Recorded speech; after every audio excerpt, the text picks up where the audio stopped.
เมื่อสุงคะใครเตรียมต่างเฮียก็ถามก่อนว่า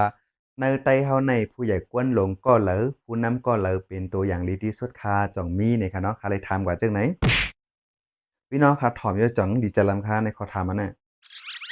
ถ้าว่าได้มันก็ถูกดีใจลำอีสังนะไปก็ว่ามีกวนกองค่ะ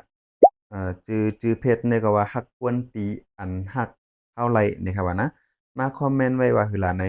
มาซ้ำเฮ็ดสังไรปันปุนเมืองปุนคือล่ะเผือหาเรื่องเปิ้น หาเรื่องตัวเก่าอันตั้งแลนะครับว่านะอย่างไปเรียบจะลำคาราเปียวถ้าทำกับมันผิดอยู่แล้วคะนั่นที่จริงเพิ่นผอมได้ดีๆค่ะนะในไต้เฮาในผู้ใหญ่ก้นหลงก็เหลอผู้นำก็เหลอเป็นตัวอย่างดีที่สุดค่ะจ่องมีในแค่แนวถามไว้ค่ะนะอันในเหมือนทางใจลำใส่กับทางใครก็มาคอมเมนต์เลยค่ะก็วนป๋องกันเนาะให้ไหนก็มีหรือสินั่นแนวเนี่ยมันได้มามันได้มาพดต่างบ่าว่าในหน้าสาเฮา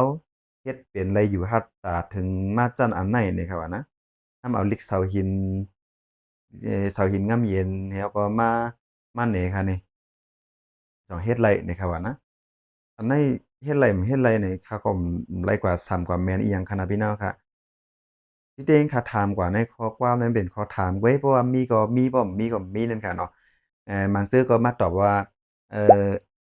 ผู้นำหลีอันเป็นตัวอย่างหลีนายเป็นภาระในบางซื่อก็มาคอมเมนต์ บางตนก็มาคอมเมนต์จั่งว่าเจ้าคู่ลงธรรมะสามีในแต่กว่าจั่งใดมันก็เป็นเจ้ายอดซึกมันก็เป็นเจ้าคุณสามันก็ไปป้าเจ้าเสือขานฟ้าในแทงก่อนอะเนาะบางเทื่อก็ลุงใจฟ้าบางเทื่อก็แม่คูเคอแสนในแต่กว่าจั่งใดเพิ่นมาคอมเมนต์อันลีอันลักมันมีอยู่ค่ะนะแล้วก็บางก็มาคอมเมนต์ตัวเล็กผิดๆถูกๆก็ได้มีไว้ก็อันนี้ยังปลองใจเราอยู่ตัวเล็กผิดตัวเล็กถูกอันนี้ปลองใจเราอยู่ไว้ก็ว่าอันนั้นที่เรียกว่าคือ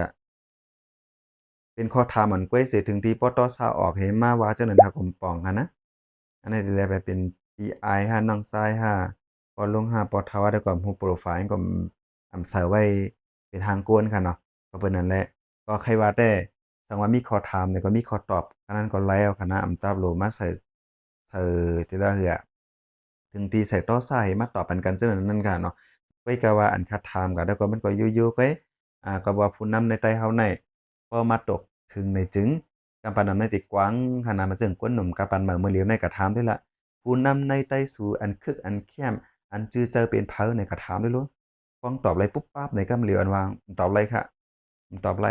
อย่างเรียกว่านั่นน่ะเมืองเฮาก็บ่เป็นพื้นเป็นไผมื้อเหลียวพี่น้องไต้ก็กำนำปอยผัดยานเฮิรนเยผัดยานวันดินเกิดเมืองนอนตีหันถังเจียงในออในปุ๊บปั๊บในกำเหลียวในอำซูมีค่ะนะ ผมว่าเปิ้นควรอันคำอุงไว้เสียดีๆเดะคำอุงอันว่าในคำอุงเลยเจอลอกพลาดเจอเต็กที่เนาะ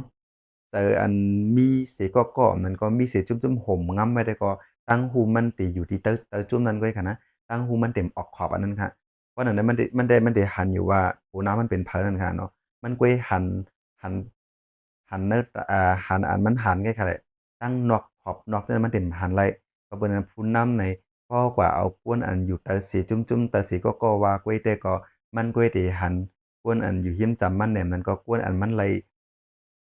ลกินน้ำหวานน้ำเจียมจ้อมนั้นก้วยมันตีว่าเป็นผู้นำหลีค่ะนะก้วยก็ว่าอำใจจึงนั้นครับผู้นำหลีอันว่าเนี่ยมันอ่อนเอาคือตั้งเสียงตั้งโหลงเนี่ยเพราะว่าเป็นไต้อยู่ในมันอยู่ดีเนิดเจ๋งอันว่าเฮ็ดตาปุ้นคือจุกไหลจึงนั้นเฮียก็ควรตั้งหลุมในหันถึงว่ามันหลี ในนั้นก่อนจังมักมันเลยว่าเป็นก้นหลีนั่นค่ะเนาะโดยตั้งเฮ็ดตั้งสร้างก็ฮู้นั่นค่ะจะว่าเฮ็ดเอาดีเฮ็ดลองดีอย่างสองอย่างให้เขาก็อ้างว่ากมักมันว่าเป็น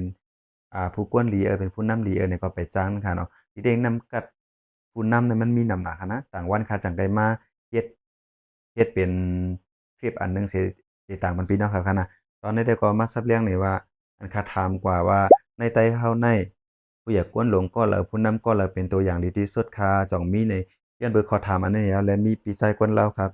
ความปีไซฮะปีอายฮะบ่ทาว่าได้ความรู้เนาะซัมมาว่าจั่งนั้นแล้วก็อืมดีอามนั่นค่ะเนาะไปเกี่ยนดีจะลำจิเลอนั่นค่ะเนาะมีปียายตากล้องได้มาคอมเมนต์ว่าเป็นลุงอ๋องเป็นลุงอ๋องเลยปีสังรู้เลยครับว่า มาเก๊ามาเก๊าอ้อค่ะก็เลยหั้นพี่น้องครับมาคอมเมนต์อยู่หลายก็ยินชมค่ะทีมซังเฮาเฮายังมีต่างมุมมองอันว่าผู้นำไต้เฮาเป็นคนก่อนนายนั่นค่ะเนาะแคนเซมมีเสียก่อนค่ะเนาะพี่น้องค่ะอะค่ะยินชมค่ะบ๊ายบาย